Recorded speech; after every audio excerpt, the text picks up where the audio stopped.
après les accords de Minsk, deux autres après les accords de Minsk. Ce film, je l'ai proposé à France Télévisions, ils m'ont reçu, ils ont vu les images. Je l'ai proposé à d'autres maisons de production, j'ai les mails, je peux vous les envoyer.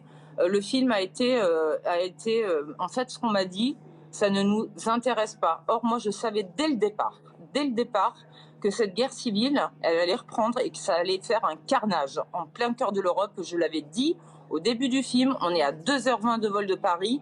Attention, il se passe quelque chose de grave. Et les rédactions françaises m'ont dit... On l'a vu, on a pu le voir, votre documentaire. Comment vous expliquez que personne n'ait voulu, que France Télévisions ait refusé le film à un moment donné? Mais ça, c'est le jeu des chaînes. Je suis désolée, mais ils n'acceptent pas tous les documentaires qu'on leur propose. On l'a vu en tout cas. Oui, ouais. Vous l'avez vu parce que ça passe sur Facebook. Mais si ça aurait dû passer en 2015. Donc, à mes yeux, l'objet de censure.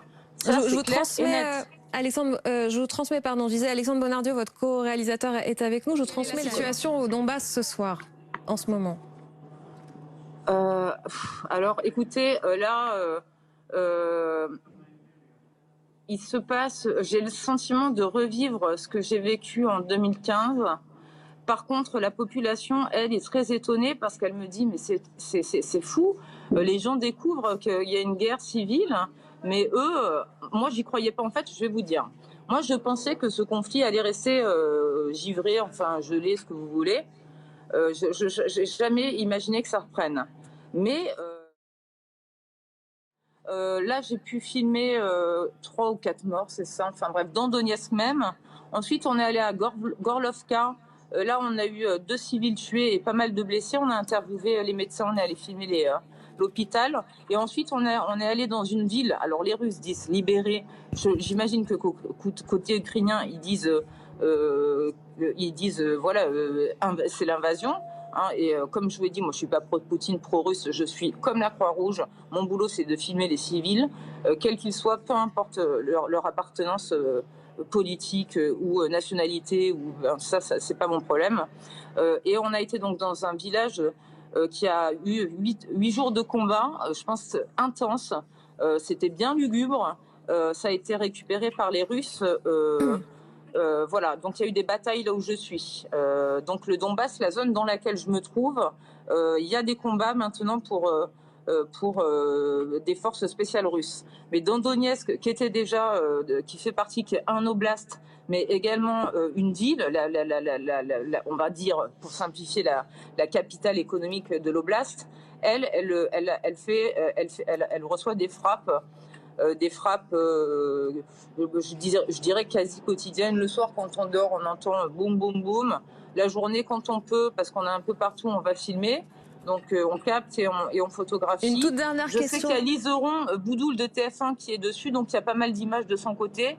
Je sais qu'elle est aussi du côté de Lugansk, donc il faudrait comparer les deux. C'est les deux endroits où on est, on ne peut pas tout traiter. Une toute dernière question. On entendait le président ukrainien Zelensky tout à l'heure qui disait qu'en gros, face à lui, il y avait le mal, qui souhaitait la victoire de la lumière sur les ténèbres. Vous feriez la même métaphore que lui?